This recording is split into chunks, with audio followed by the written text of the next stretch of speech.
अस्सलाम वालेकुम नाज़रीन। डिबेट में भली कार माया जी मेज़बान सामावा प्रोग्राम में गुफ्तगू कंदासीं ईरान ऐं अमरीका जे विच में हलंदड़ जेका चिकताण आहे उन तहत हिन वक़्तु आलमी मंज़रनामे में तमामु घणियूं तब्दीलियूं साम्हूं अचनि पियूं। नाज़रीन, जीअं त तव्हांखे ख़बर आहे अमरीकी सदर जो जेको रवैयो रहियो आहे ओवरऑल हिन जंगी सूरत हाल में संदसि बयान ऐं जेके ज़मीनी हक़ीक़तूं उन ते असां पंहिंजे प्रोग्राम में तज्ज़िया तव्हां सां शेयर कंदा रहूं पिया। ऐं हिन वक़्तु बि असांजी कोशिशि आहे त आलमी मंज़रनामे जी जेका सूरत हाल आहे उन में जेके तब्दीलियूं साम्हूं अचनि पियूं उन में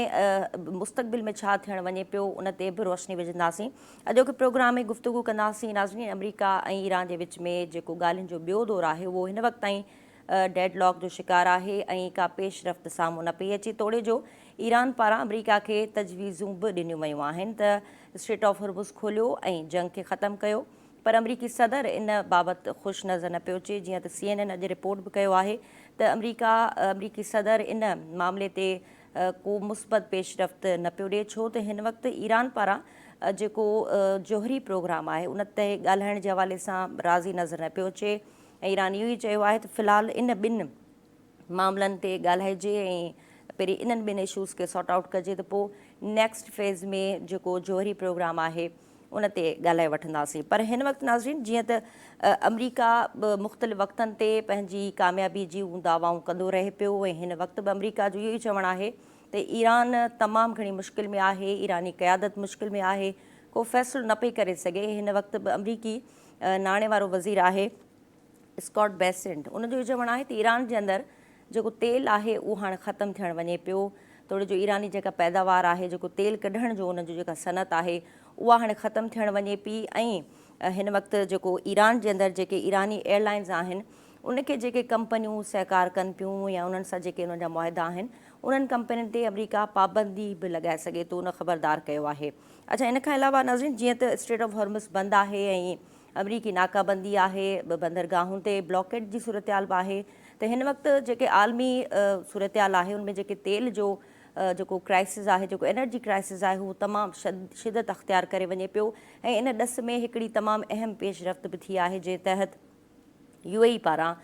ओपेक ऐं ओपेक प्लस खां धार थियण जो फ़ैसिलो कयो वियो आहे। इहो फ़ैसिलो उन वक़्तु साम्हूं अचे पियो जॾहिं जेके ख़लीजी मुल्क आहिनि उहे पाण में वेही करे हिकिड़ो इजलास कोठाइनि पिया जंहिं तहत जेका आलमी सूरत हाल आहे उन ते गौर कयो वञे पियो। ऐं हीउ फ़ैसिलो उन इजलास खां थोरो ई पहिरीं साम्हूं अचे पियो ऐं इन फ़ैसिले जा दुनिया ते ऐं एनर्जी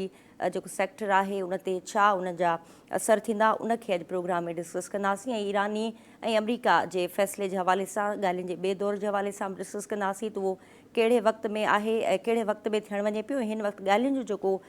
मामिलो आहे उहो कहिड़े हद ताईं पहुतल आहे। प्रोग्राम जे आख़िरी हिसे में गुफ़्तगू कंदासीं जुडिशल कमीशन पारां इस्लामाबाद में जेको आहे 3 जजिस जी बदिलियुनि जे हवाले सां फ़ैसिलो साम्हूं आयो आहे ऐं चीफ जस्टिस ऑफ पाकिस्तान पारां फ़ैसिलो कयो वियो आहे जंहिं तहत 3 जजिस खे बदिली कयो वियो आहे। छो कयो वियो आहे इन ते बि ॻाल्हाईंदासीं। प्रोग्राम में गुफ़्तगू लाइ मूंसां गॾु मौजूदु आहिनि सीनियर सहाफ़ी तजनिगार फारूक मुरई साहब, इरफान महबूब साहब ऐं फ़ोन कॉल ते असांखे जॉइन कयो आहे फॉर्मर एम्बेसडर आहिनि ज़फ़रुल्लाह शेख साहब। तव्हां टिनि महिमाननि खे भली कार चवंदसि। ज़फ़रुल्लाह शेख साहब, शुरूआति तव्हां खां करणु चाहियूं पिया। हिन वक़्तु आलमी मंज़रनामे तहत तव्हां सूरत हाल ॾिसो पिया, ईरान ऐं अमरीका जिन मामलनि खे डील करण जी कोशिशि करे पियो, ठीकु आहे, राब्तो मुनक़ता थी वियो आहे। फारूक साहब, तव्हां खां इहो सुवालु त हिन वक़्तु ईरान ऐं अमरीका जे विच में जेको डेडलॉक असां ॾिसूं पिया,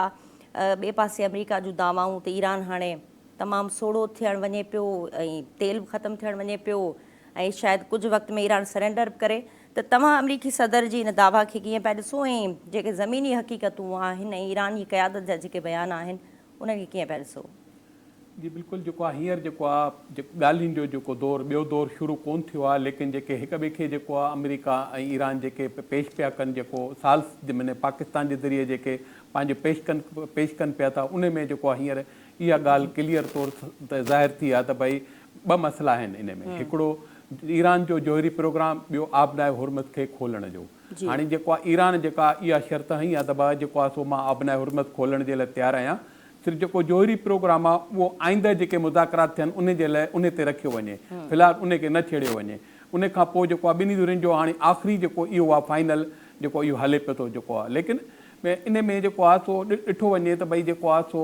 जेको सदर ट्रंप आहे उहो जेको अमरीकी नशरियाती इदारो आहे CNN उन जे तरफ़ां जेको उन जे जेको जारी कयो आहे उन में बयानु जेको हिकिड़ो थियो आहे उन में उन चयो आहे त भई जेको आहे ट्रंप खे इहा ॻाल्हि बिल्कुलु जेको आहे पसंदि न आई आहे त भई जेको आहे सो ईरान तरफ़ां जेको आहे जोहरी प्रोग्राम खे जेको आहे अॻे मुज़ाकरात ताईं जेको आहे सो छॾियो वञे ऐं इन जी हिकिड़ी ॻाल्हि इहा बि आहे त जेको आहे सदर ट्रंप जेको चाहे पियो त मुंहिंजी वाह थिए ऐं तमामु जेको आहे मुंहिंजो लेकिन हिन पहिरीं तारीख़ खां पोइ हुनखे वरी जेको आहे दोबारा ईरान सां जंग करण जे लाइ कांग्रेस खां इजाज़त वठणी पवंदी ऐं उन में जेको आहे सो इजाज़त वठण जो तमामु लाज़मी आहे जेको अमरीका जेके कानून आहे उन मुताबिक़ पर इन में जेको आहे सो डेमोक्रेटिक अरकान जी मुसलसल कोशिशि आहे त भई कहिड़े बि तरीक़े सां जेको आहे सो इन खे रोकियो वञे या गैर क़ानूनी जंग आहे इन खे रोकियो वञे जेको ट्रंप जेको विड़े पियो जेको आहे ईरान जे ख़िलाफ़ु इन खे रोकियो वञे लेकिन हर बार जेको आहे हिननि खे जेको आहे हींअर 6 दफ़ा जेको आहे वोटिंग थींदी जंहिंमें इहो फ़ैसिलो थींदो त भई जेको आहे सो आया अमरीकी सदर जेको आहे इहा जंग जारी रखे या न रखे उन हिन खां पहिरीं जेको वोटिंग थी आहे उन में जेको आहे डेमोक्रेटिक जेके अरकान आहिनि उन्हनि खे नाकामी थी आहे जॾहिं त जेको आहे रिपब्लिकन जेको आहे मुसलसल जेको आहे इन खे कामयाबु पिया कनि इन ॻाल्हि खे इन्हनि जो पाण में हिकिड़ो हले पियो थो हींअर आख़िरी ॻाल्हि अची जोहरी जेको आहे इन ते मवाद ते पहुती आहे हाणे अॻियां ॾिसूं छा फ़ैसिलो थो थिए ऐं ॿई मुल्क जेका आहिनि हींअर जेको सालसी जेका विच में जेको आहे उहो जीअं पाकिस्तान आहे उन जे तरफ़ां बिल्कुलु ॿिन्ही मुल्कनि खे तमामु हिक ॿिए जे वेझो हाणे साम्हूं बीहारियो आहे हाणे इन ते जेको आहे सो ॿिन्ही मुल्कनि में जेका का ॻाल्हि ठहे थी त जेको आहे सो फ़ैसिलो थी वेंदो ठीकु आहे ज़फ़रुल्ला शेख साहब तव्हां मूंखे ॿुधी सघो पिया जी ॿुधां पियो अच्छा शेख साहब तव्हांखे भलीकार चऊं था प्रोग्राम में सर हिन वक़्तु ॻाल्हि हलंदड़ आहे ईरान ऐं अमरीका जे विच में जेके मामलात आहिनि उहे कुझु असांखे रोलड़े जो शिकार नज़र अचनि पिया ऐं ॻाल्हियुनि जो ॿियो फेज़ न थी सघियो आहे त डेडलॉक जी सूरतहाल आहे ऐं हिन वक़्तु ताईं ईरानी क़यादत पारां जेके तजवीज़ूं अमरीका खे मोकिलियूं वयूं आहिनि अमरीका हिन वक़्तु ताईं उन ते रिस्पॉन्ड न कयो आहे त छा थियणु वञे पियो मुस्तक़बिल में ॻाल्हियुनि जे ॿिए दौर जे हवाले सां तव्हां छा प्रेडिक्ट कंदा ऐं आलमी मंज़रनामो हिन वक़्तु कीअं ॾिसी रहिया आहियो जी हाणे जेकी ईरानियन फॉरेन मिनिस्टर जी पाकिस्तान में विज़िट थी ऐं जेके पॉइंट्स हाणे खणी आया आहिनि उहे अमेरिकन्स खे कन्वे थी विया आहिनि ऐं प्रेसिडेंट ट्रंप जेको आहे रिपोर्टेडली पंहिंजी जेकी सिक्योरिटी या ॿिया जेके रेलिवेंट उहिदेदार आहिनि हुननि सां कंसल्टेशन करे पियो ऐं हुननि जवाब अञा न ॾिनो आहे हाणे चऊं था ईरानियन फॉरेन मिनिस्टर जी जेकी विज़िट हिते थी हितां उहो ओमान विया हुया ओमान खां पोइ वरी हिते हुन खां पोइ वरी मॉस्को विया मॉस्को खां पोइ जॾहिं मॉस्को जी जेकी स्टेटमेंट आई आहे उहा बिल्कुलु आई आहे त ईरान पीसफुल चाहे थो सभु कुझु चाहे थो हुनजी सपोर्ट ऑफकोर्स त उनजा ई सपोर्ट करण जी स्टेटमेंट ॾेई छॾी आहे हाणे ॿ टे सिनारियो साम्हूं अचनि था स्कूल ऑफ थॉट खणी तव्हां हुनखे चओ पोइ हुन ते मां थोरो पंहिंजो वरी तफ़सील ॾिनो हिकिड़ो पॉइंट जेको आहे जेको ईरानियन फॉरेन मिनिस्टर जी जेके जेकी ट्रेवलिंग थी आहे ओमान में ऐं डिस्कशन्स थियूं आहिनि उनजी अंदर जी कहाणी हिकिड़ी इहा आई आहे रिपोर्टेडली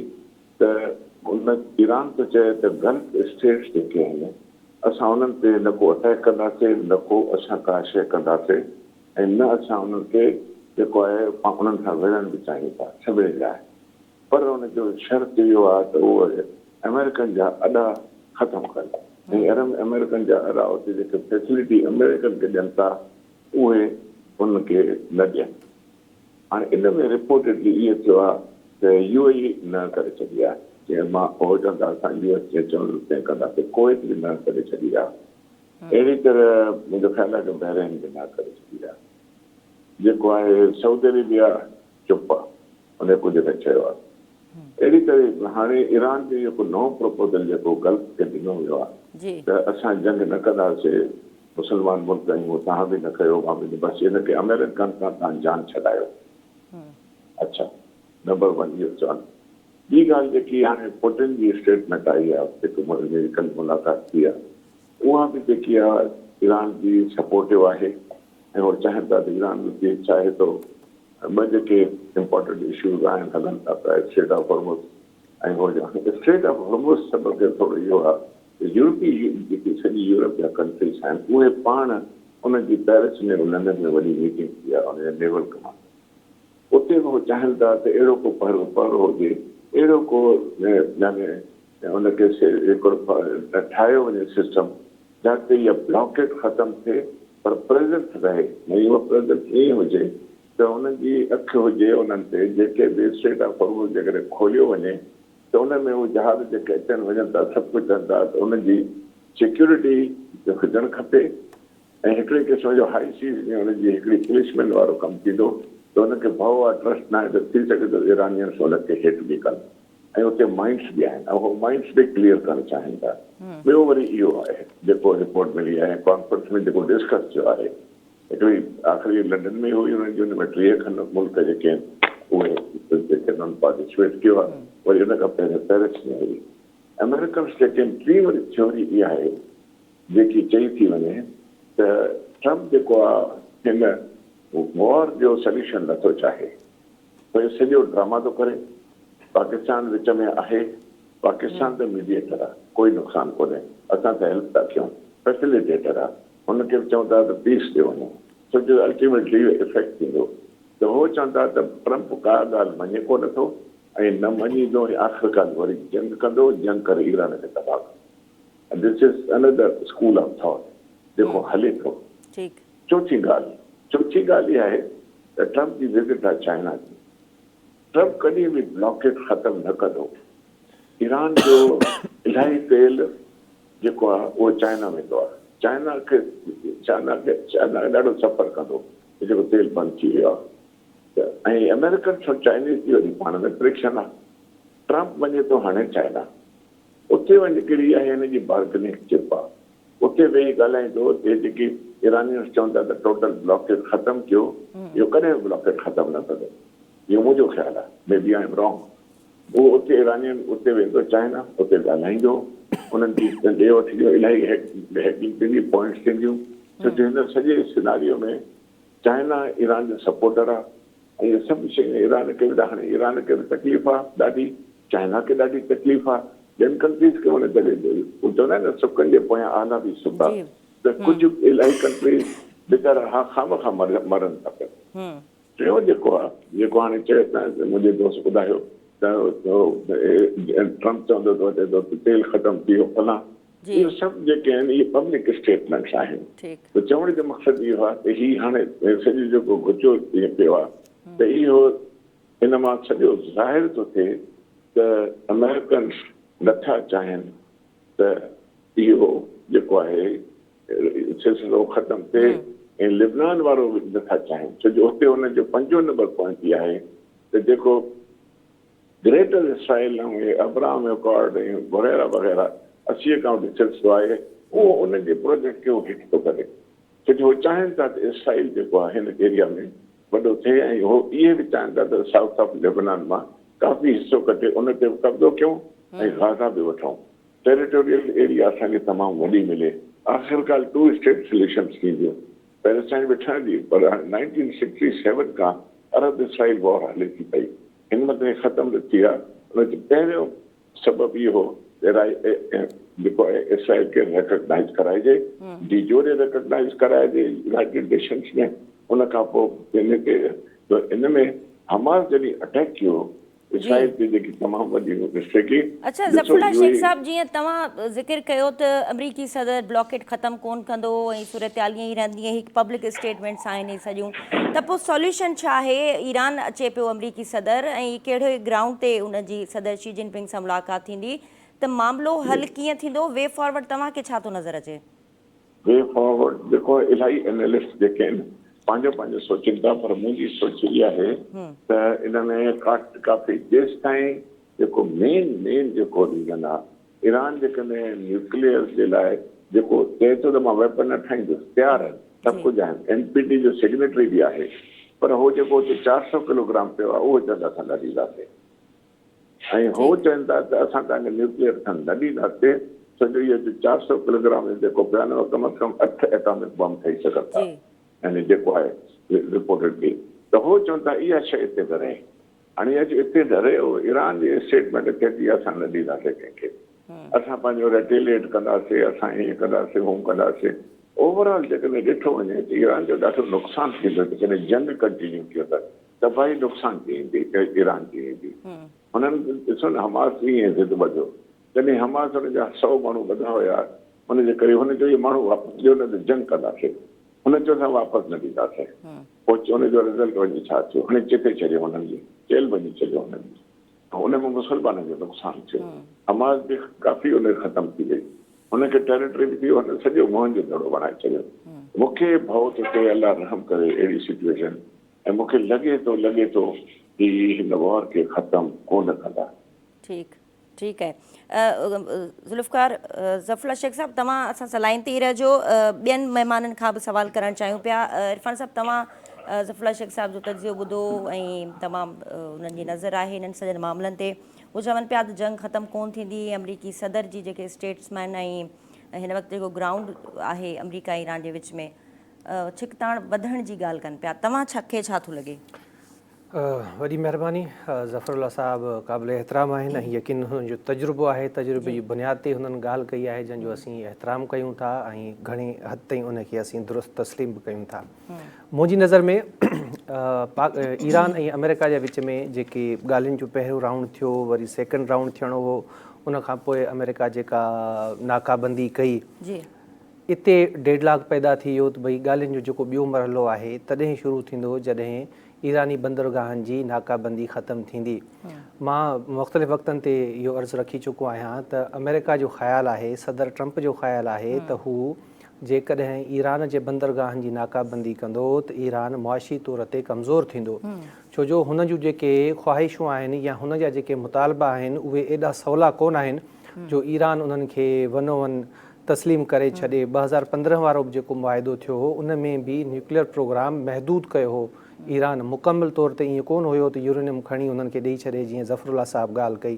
त हाणे इनखे जेका नाकाबंदी आहे सिर्फ़ु ऐं सिर्फ़ु उनखे प्रेशर तौरु इस्तेमालु कयो थो वञे, जीअं मुआशी तौरु ईरान कमज़ोर थी वञे ऐं जेके मुतालबा आहिनि उहे तस्लीम थी वञनि। हाणे ईरान जेका काल्ह नई तजवीज़ ॾिनी आहे जंहिं ते सदर ट्रंप गौर बि कयो आहे त भई सभ खां पहिरियां तव्हां आबी लंघ खे खोलियो, उन खां पोइ जेके ॿिया मामलात आहिनि पाण उन्हनि ते ॻाल्हि ॿोल कंदासीं। ज़ाहिरी तौरु जेको माण्हुनि जो ख़्यालु आहे, तजिया निगाह जेका ॻाल्हि कनि था या आलमी माहिर जेका ॻाल्हि कनि था, त जेकॾहिं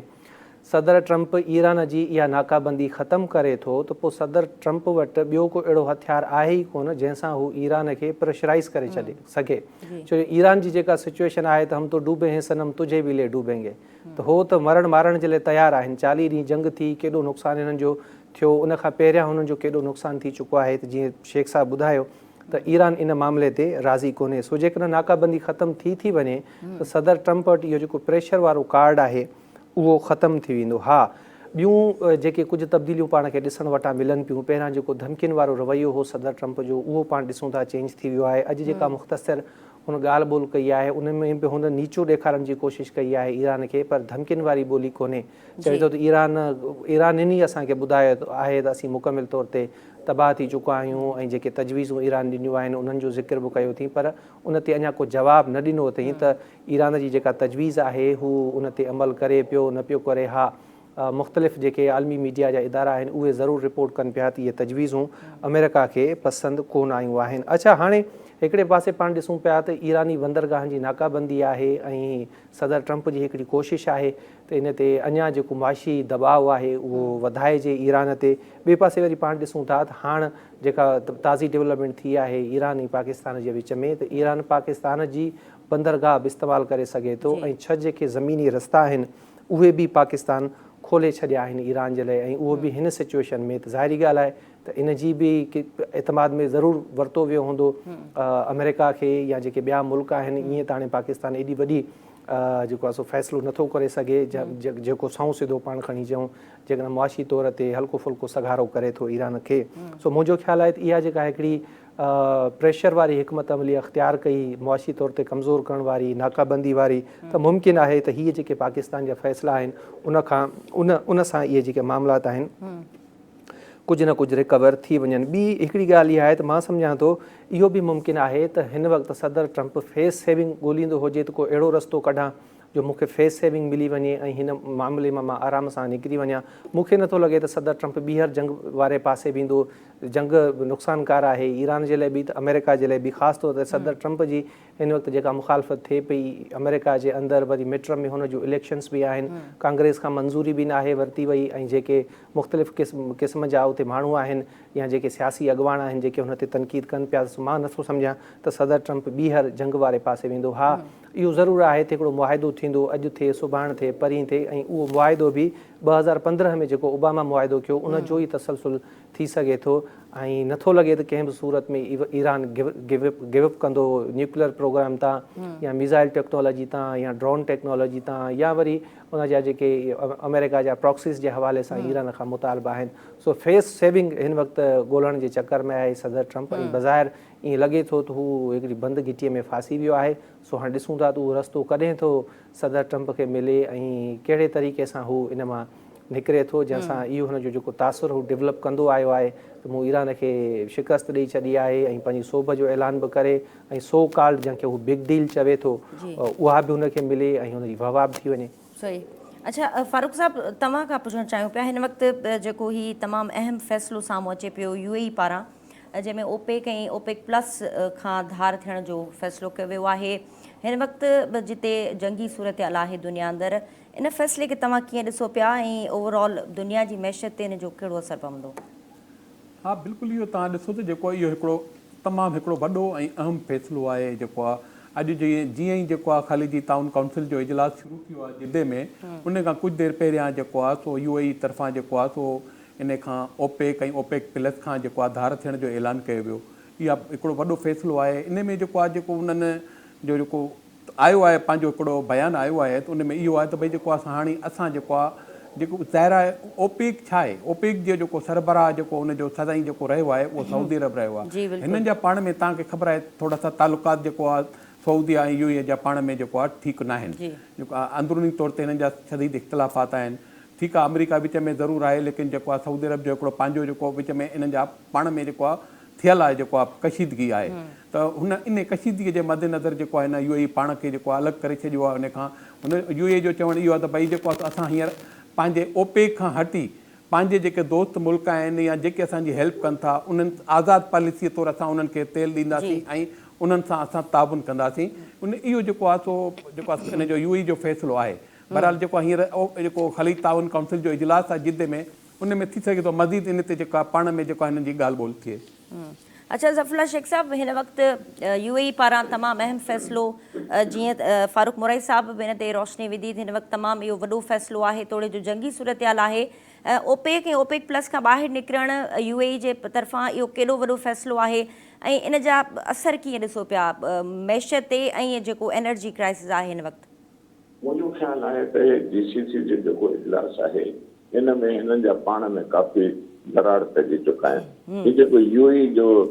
साईं जेकी ॻाल्हि कई बिल्कुलु सही आहे, ऐं हीअं उहो इंडिपेंडेंट थी विया आहिनि ऐं इन जा रिपरकशन्स अॻिते हली छा थींदा। ओपेक त काफ़ी वक़्त खां वॾी ऑर्गेनाइज़ेशन हुई ऐं जॉइंट थी हिन जा सॼा फ़ैसिला थींदा हुया। हाणे मतिलबु ओपेक जा बिल्कुलु जेको आहे हुन मां GCC काउंसिल मां सम्झो त हिकिड़ो निकिरी वियो आहे। हिन में जीअं मां अर्ज़ु पहिरियों बि कयो त ॾिसियो वेई इहो हुनखे कुवैत बि फॉलो कंदो ऐं बहरेन बि फॉलो कंदो, सऊदी अरेबिया न कंदो, पर हाणे क़तर बि न कंदो। छो इहा बि हाणे असांखे शायदि हले थी हिकिड़ी रिपोर्ट्स आहिनि पाकिस्तान ऐं क़तर जे विच में बि शायदि हाणे डिफेंस पैक्ट थिए। हाणे इहो सॼी जेकी पॉलिटिक्स हले थी इन पॉइंट ते त मक़सदु इहो आहे त हुन वेस्ट जो अमेरिकन जो इहो मक़सदु आहे त अरब पाण में टुटनि ऐं हुनखे बि मार्केट्स खपनि, हुनखे पंहिंजी इंट्रस्ट खपे, हुनखे गल्फ में हुनजो वॾो इंट्रस्ट खपे। जेके इसराइल जा दोस्त थियनि, इसराइल जा दोस्त ऑलरेडी हुनखे रिकग्नाइज़ करे चुका आहिनि, UAE बि रिकग्नाइज़ करे चुको आहे, त हुन में काफ़ी हुनजो वधंदो वञे। बहरेन रिकग्नाइज़ थियो आहे, सूडान रिकग्नाइज़ थियो आहे, जॉर्डन में एम्बेसी आहे, इजिप्ट में एम्बेसी आहे, उन खां पोइ टर्की में एम्बेसी आहे, मॉरिटेनिया में एम्बेसी आहे इसराइल जी। त चवण जो मक़सदु आहे कि इहो जेको मेन हिन जो ऑब्जेक्ट आहे, ऑब्जेक्टिव जेको आहे त असां इसराइल खे हिते खणी हिते वॾी प्रेज़ेंस कयूं। Basically Israel is American baby, उहो त इहे मिनी अमेरिकन आहे हिते। चवण जो मक़सदु आहे त GCC में दरार पइजी चुका आहिनि, इहे उन्हनि खे अलॻि कंदा। ऐं तव्हांखे यादि हूंदो हिन खां बसि अलॻि न, जॾहिं GCC जे इजलास में ट्रम्प पियो हुयो आफ्टर द इलेक्शन्स, उन में उते $100 बिलियन जी बाक़ाइदे सऊदी में सभु जॻह ते एग्रीमेंट्स करे आयो हो। त हुननि खे पंहिंजो माल बि हिते विकिणणो आहे, हिननि खे पंहिंजा वेपन्स बि हुते विकिणणा आहिनि ऐं ॿियो ऐं ऑयल बि खणणो आहे। So the Americans never want to go away from away from these Gulf countries. And इहा पॉलिटिक्स हिते इहा थी वञे हाणे चऊं था फेस सेविंग वारी ॻाल्हि काई स्टेज हुई फेस सेविंग जी ऐं ट्रम्प जो ग्राफ काफ़ी हेठि अची चुको 70% of the public American public चाहे पई थी वॉर जेकी आहे ग़लति थी आहे ऐं उनजे थिंक टैंक हुयूं हुन में डेमोक्रेट चवनि पिया थी तव्हां वार छो कई आहे हुनजो मक़सदु कहिड़ो हो जॾहिं रिजिम चेंज न थी आहे त उन में तव्हां छाजे लाइ सक्सेसफुल आहियो तव्हां हाणे छो था इहा वॉर तव्हां कंटिन्यू कयो पोइ आहिस्ते छा थियो पाकिस्तान खे सालसी में वरितो वियो पाकिस्तान अॻिते कयो ऐं हाणे तव्हां ॾिसो रिपीटेडली अमेरिकन चयो अचो वियो असां राज़ी वेठा आहियूं असां इंतज़ार में वेठा आहियूं जहाज़ तयारु लॻो वेठो आहे वेस्ट बि तयारु आहे कुशनर बि तयारु वेठो आहे हिकिड़ो सुपर पावर थी करे कॾहिं पाण खे अमेरिकन जी हिस्ट्री में ॿुधो अथव त ईअं छो पियो वेठो आहे तयारु वेठो अचण जे लाइ ईरानी त रिफ्यूज़ कयो त असां डायरेक्ट टॉक्स में न ईंदासीं त हुन चयो ठीकु आहे असां पोइ छो पाकिस्तान में मोकिलियूं हिते इहा सॼी ॻाल्हि थी इन में गॾु स्पॉइलर्स बि आहिनि ईरान जेको आहे उहो इंडिया हिकिड़ो वॾो स्पॉइलर आहे ईरान इंडिया ऐं पंहिंजो India is quite near to Iran उनजी पुराणी दोस्ती आहे पाण में ॾाढी हाणे मां त नथो कयां पर मां हिकिड़ी एनालाइज़ कयां त फॉरेन ऑफिसमैन ईरान ऐं इंडिया जी दोस्ती रहंदी हमेशह फ़िलहालु चुप आहे कहिड़ी बि ॻाल्हि आहे असां त फैसिलिटेट था कयूं असां त चाहियूं था ईरान खे जेको बि आहे दोस्त आहे असांजो मुल्क आहे पर सालनि खां वठी असांजो कोई बि ट्रेड इम्प्रूव न थियो तव्हांखे यादि हूंदो 1964 में RCD हिकिड़ी ठही हुई उन में असां गॾु हुयासीं Turkey Iran Pakistan regional cooperation for development पोइ त ट्रेन बि ठाहींदासीं हे बि कंदासीं सभु कुझु कंदासीं आहिस्ते आहिस्ते इंडियन जी जेकी डिप्लोमेसी उहा असां खां मथे थी वई ऐं ईरान हुनजे क़रीब अची वियो हाणे ईरान वॾो नेबर आहे वॾी कंट्री आहे जेकी असांजे लाइ इहा वॾी डिस्कशन आहे टाइम एतिरो कोन्हे त मुंहिंजो चवणु इहो आहे त उहे स्पॉइलर्स बि हुते पंहिंजा हिते कमु कनि था पिया जहां तक हिन जी फेस सेविंग आहे हाणे हिन जेकी अख वटि शुरू कई ट्रम्प एडमिनिस्ट्रेशन त हा ॾिसो असां विहण लाइ तयारु आहियूं असां ॻाल्हियुनि करण जे लाइ तयारु आहियूं असांजो पॉइंट हे पर उहो पॉइंट अहिड़ी पियो ॾे नेक्स्ट इम्पॉसिबल न्यूक्लियर वारी आहे इहे असांखे ॾे यूरेनियम नेक्स्ट इम्पॉसिबल कॾहिं उहो कंप्रोमाइज़ कोन कंदा छो ॾींदा उहो न्यूक्लियर त चवण जो मक़सदु इहो आहे त उहो न यानी छा आहे त अंग्रेज़ी में आहे running with the hare and hunting with the hound त चवण जो मुंहिंजो मक़सदु आहे त इहो सॼो जेको आहे इहा गेम जेकी सॼी अमेरिका जी सॼी गेम त इहा पब्लिक खे ॾेखारणी हुई त ट्रम्प चवंदो त ॾिसो मां केॾो सिंसियर आहे इन लाइ पर ईरान ई नथा वञनि उनजे में छा थियो हाणे त हुनजो ग्राफ मथे आयो आहे इहो मथे आयो आहे तव्हां भले ॿियो ऑयल प्राइसिस जी काफ़ी जेकी आहे उते गैम्बलिंग हले थी हुन में इलाही माण्हू बिलियनियर्स थी विया आहिनि उन मां फ़ाइदो था वठनि स्टॉक एक्सचेंज ऐं ऑयल जेको आहे इहो हिकिड़ो ॿियो एस्पेक्ट आहे वरी उन मां उहो सिलसिलो बि हली रहियो आहे हाणे डायरेक्टली इलाही शयूं मां नथो चई सघां on but the point is इहे सभु शयूं आहिनि मां सभु शयूं मद्देनज़र रखी तॾहिं मां अर्ज़ु कयो त मूंखे भउ थो थिए त अमेरिकन्स वॉर वरी कंदा छो जो कान ॿुधो लेबनान जो बि हाणे ईरानियन चवनि था का बि शइ ते त लेबनान कयो था हाणे सभु जेके हुनजी प्रॉक्सी नचली हुई हाणे ईरान इहो बि चयो आहे त असां पंहिंजो हुसीस जेके असांजा आहिनि यमन में उन्हनि खे बि चवंदासीं कुझु न थींदो ऐं तव्हां हीअं कयो अमेरिकन्स खे बेसिस न ॾियो हाणे अमेरिकन्स खे बेसिस न ॾींदा त नेचुरली आहे ऐं ॿियो राउंड जेको आहे जेको स्पॉइलर इंडिया आहे उहो कॾहिं थियणु न ॾे हा उहो बि कोशिशि करे थो त इहो न थिए छो जो पाकिस्तान जो नालो परे अची वेंदो पर हाणे ट्रम्प अञा ताईं पाकिस्तान जी बाक़ाइदा फैसिलिटी खे एप्रिशिएट करे थो दुनिया बि एप्रिशिएट करे थी असां फैसिलिटेटर आहियूं त मूंखे ओवरऑल जेको लॻे थो अञा ताईं कंफ्यूजन घणी आहे लेट अस सी के ट्रम्प हाणे छा थो चए पर ओवरऑल जेको मां एनालिसिस कयो मां पंहिंजे एनालिसिस ते अञा बीठो आहियां इहो वॉर वरी थींदी ठीकु आहे ज़फ़रुल्लाह शेख साहब वॾी महिरबानी तव्हां वक़्तु ॾिनो ऐं पंहिंजो क़ीमती तजियो असांजे नाज़रीन सां शेयर कयो नाज़रीन ज़फ़रुल्लाह शेख साहब फॉर्मर एम्बेसडर आलमी मामलनि जा माहिर असां सां गॾु हुआ प्रोग्राम जो सिलसिलो जारी आहे पर हिते मुख़्तसिर ब्रेक वठूं था असां सां गॾु रहिजो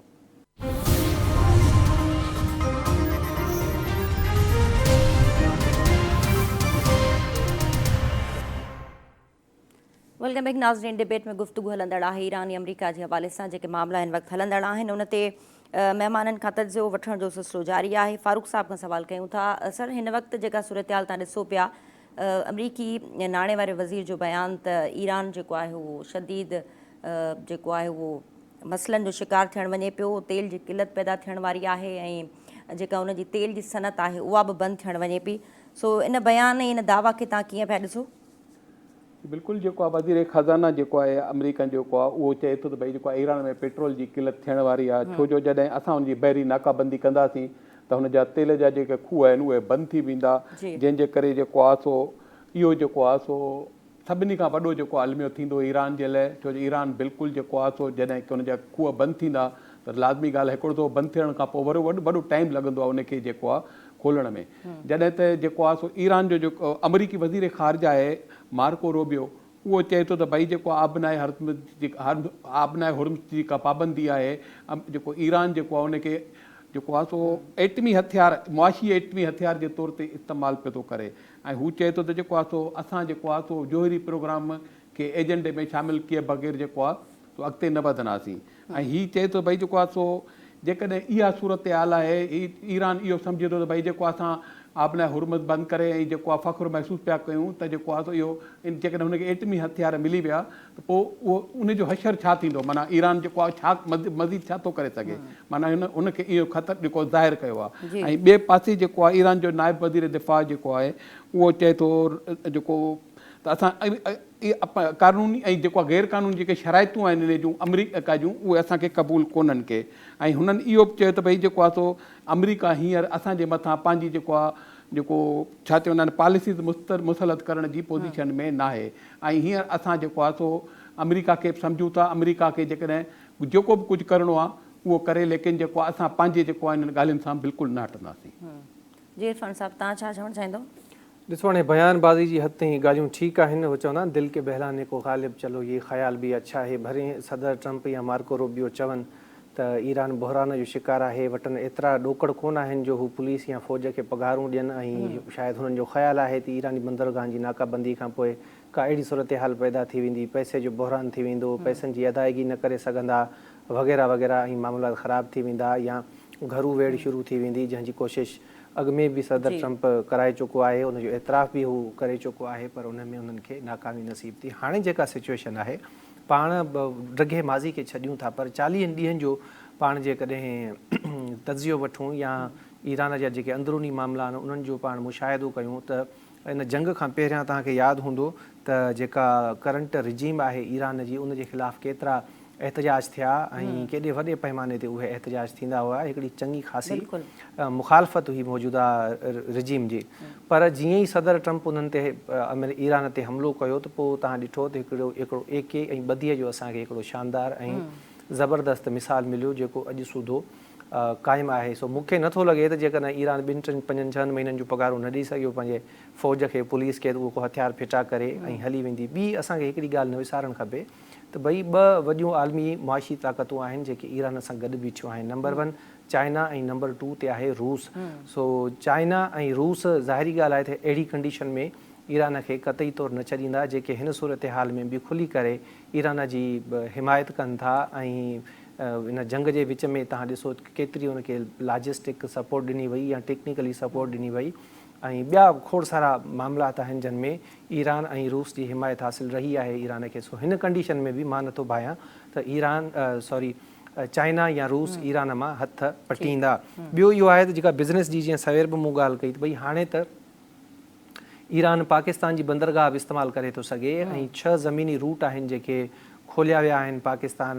जा ईरान जे लाइ। सो उनजे वसीले हू पंहिंजो बिज़नेस वापारु करे सघे थो। सो जेकॾहिं ईरान अमेरिका नाकाबंदी कई आहे त हू पाकिस्तान जे थ्रू पंहिंजो जेको वापारु आहे उनखे हलाए सघे थो। ऐं हैरत जहिड़ी ॻाल्हि आहे त इहे शयूं पहिरियां अहिड़े क़िस्म जी इजाज़त न हुई, पर हाणे हिन जंगी सूरत हाल में इजाज़त मिली आहे। सो जीअं वो फेस सेविंग वारी जेका मूं ॻाल्हि पे कई त मुमकिन आहे त उहो बि हुजे। ॿियो इहो आहे त हाणे भला जेका मौजूदा सूरत हाल आहे उन में थींदो छा, या अमेरिका वटि कहिड़ा ऑप्शन आहिनि जिन खे हू अवेल करे सघे थो। आबनाए हुर्मुज़ खोलण जे लाइ तयारु कोन्हे को, ईरान चए थो त आबनाए हुर्मुज़ खोलींदो, असां पोइ ॻाल्हियुनि जे ॿिए मरहले में ईंदासीं। हाणे जॾहिं ॻाल्हियूं बि न थींदियूं, डेडलॉक बरक़रार आहे त मामला सॉर्ट आउट कीअं थींदा?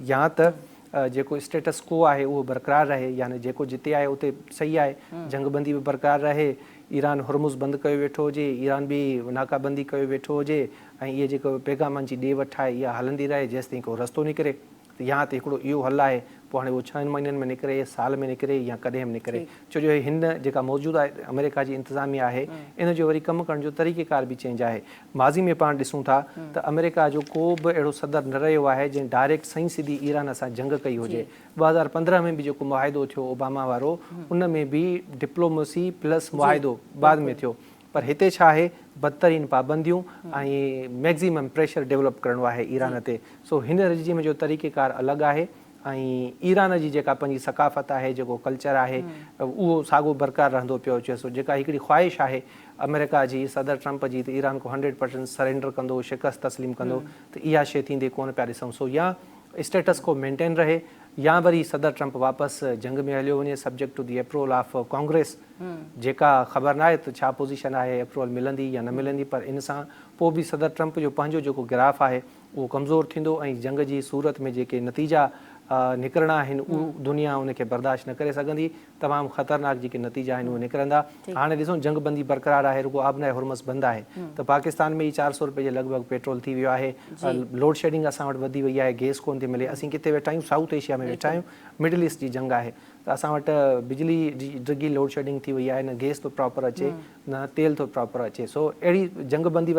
बंदी ख़तमु थिए थी, ॿीहर जंग में वञे थो त छा थींदो? ईरान सऊं सिधो अमेरिका ते अटैक नथो करे सघे त हू साॻियो ई गल्फ कंट्रीज़ खे निशानो बणाईंदो ऐं उहो मिडल ईस्ट तव्हांखे ख़बर आहे त हब आहे तेल जो, गैस जो। तव्हां तेल जी सूरत-हाल ते ॻाल्हायो पिया त ही त हाणे मां नंढड़ी पॉइंट आहे मुंहिंजी, त जेको टियों ऑप्शन बचे थो सदर ट्रंप वटि, उहो इहो आहे त ओबामा टाइप ई को मुआहिदो थी वञे। जीअं ओबामा शयुनि खे महदूद करायो हो त हू खणी शॉर्ट टर्म लाइ हुयो, या वरी हिकिड़ो इंडेफिनेट पीरियड हुयो जंहिंमें लिखियलु कोन हुयो, या सनसेट क्लॉज़ेस शामिल हुयूं, त मुमकिन आहे त हिन में को अहिड़ो रदो बदल कराए छॾे सदर ट्रंप, जंहिंमां उनखे हिकिड़ी ख़ुशफ़हमी मिली वञे या हिकिड़ो भरम मिली वञे त हीउ जेको मुआहिदो आहे लाइफ टाइम आहे ऐं ईरान कॾहिं बि न्यूक्लियर प्रोग्राम तरफ़ न वेंदो। ठीकु आहे। अच्छा, हीउ जेको फ़ैसिलो साम्हूं अचे पियो यूएई जो ओपेक ऐं ओपेक प्लस मां निकिरण जो, इन ते बि रोशनी विझिजो, इन जा मुआशी ऐं जेका सूरत हाल आहे सॼी दुनिया जी, उन ते छा असर आहिनि, मुख़्तसिर इन ते तव्हां पंहिंजो तजुज़ो ॾिजो। ॾिसो, जेको ओपेक आहे इहो तय कंदो आहे त जेके तेल जी पैदावार ॾियनि था मुल्क, कहिड़े मुल्क खे केतिरी पैदावार ॾियणी आहे। टोटल आई थिंक 40% ही ओपेक जा जेके मुल्क आहिनि दुनिया जी पेट्रोल जी पैदावार ॾियनि था, जंहिंमें 29% जेको आहे उहो यूएई ॾिए थो ऐं 90% जेको आहे उहो सऊदी अरब फ़राहम करे थो, जेको इन जो सरबराह बि आहे। त हिकु त इहो तय थींदो आहे त कहिड़े मुल्क खे केतिरा % तेल पैदा करिणो आहे ऐं प्लस में उन जूं जेके क़ीमतूं आहिनि उहे फिक्स करणियूं हूंदियूं आहिनि। हीअ 67 में शायदि वजूद में आयो हो। हाणे मां जेको सम्झां थो त या जेका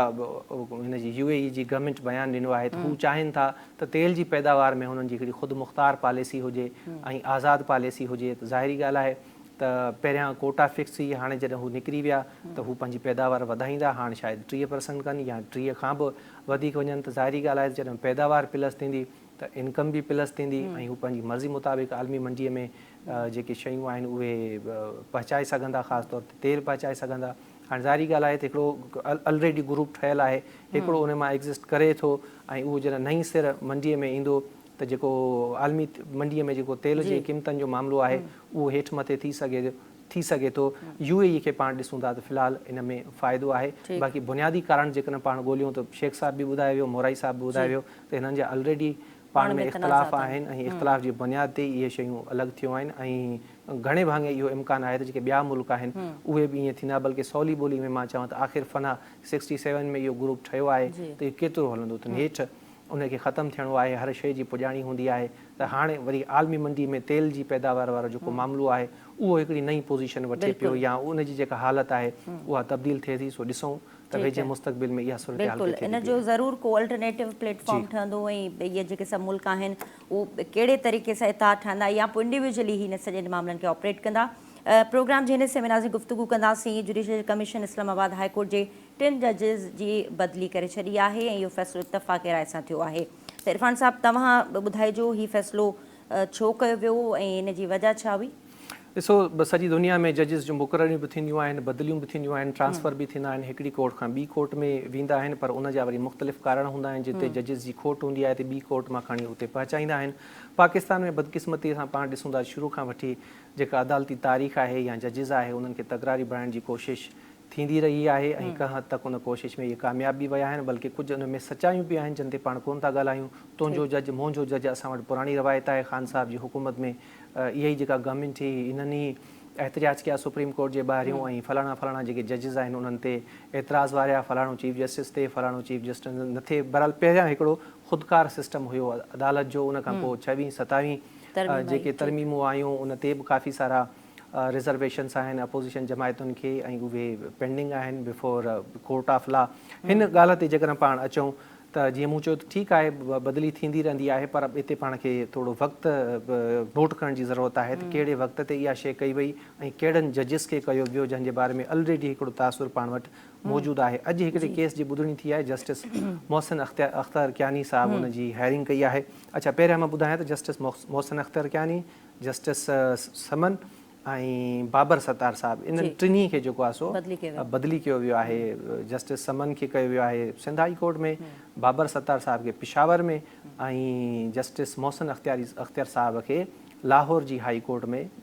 बदिली कयो वियो आहे। त हाणे ही अॼु जेका ॿुधणी थी आहे उन में हिकु त सख़्तु कावड़ जो इज़हार कयो आहे मोहसिन अख्तर ट्रिब्यूनल जे कंहिं मामले ते, ऐं गॾोगॾु इहो बि चयो आहे त जेकॾहिं तारीख़ का डेडलाइन ॾिनी अथई उन ते जेकॾहिं इहा मुक़ररी नथी थिए त मां वज़ीर आज़म साहब खे पाण ज़ाती हैसियत में तलब कराईंदुसि ऐं उनखां पुछंदुसि त इहे शयूं छो थियूं। अञा थोरो पाण जेकॾहिं इन जे पस मंज़र में हलूं त जेके 26 ऐं 27 आईनी तरमीम जेका पास थी त उन्हनि खे 4 जजिस चैलेंज कयो हो। उन्हनि 4 जजिस में इहे 3 जज बि शामिल आहिनि जिन खे ऑलरेडी जेको आहे सो हींअर बदिली कयो वियो आहे। उनखां पहिरियां हिकिड़ो जज साहब हुयो, उनजो डिग्री वारो मामिलो हुयो, उनजा बि खोड़ मामलात हुआ जेके हिन वक़्तु पाण ॾिसूं था। इस्लामाबाद हाई कोर्ट में ई पाकिस्तान जी तारीख़ में पहिरियों मरतबा इस्लामाबाद हिकिड़ी अदालत पंहिंजे ई जज खे फ़ारिग करे छॾियो त तव्हां घर वञो। बहरहाल उहे मामलात बि पेंडिंग आहिनि। उन्हनि खां अलावा जजिस जी जेका ट्रांसफ़र पोस्टिंग वारा मामलात आहिनि उनखे बि हिननि टिनी जजिस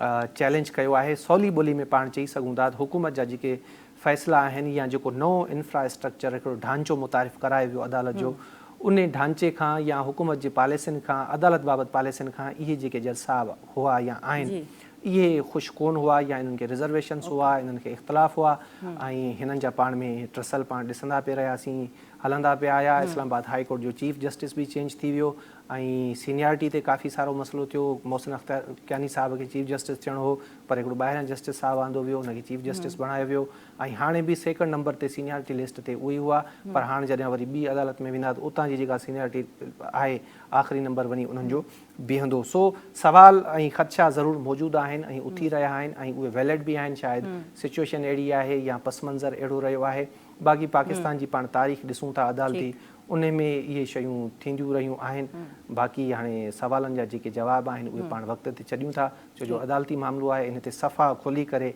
राय नथी ॾेई सघिजे। ठीकु आहे फरहान साहब, तव्हांजी वॾी महिरबानी। फारूक मोराई साहब, तव्हांजी बि वॾी महिरबानी वक़्तु ॾियण लाइ। नाज़रीन, डिबेट में गुफ़्तगू तव्हां ॿुधी, इन ते प्रोग्राम जो वक़्तु पंहिंजी पुॼाणी ते पहुतो। ॾींदा इजाज़त, अल्लाह हाफ़िज़।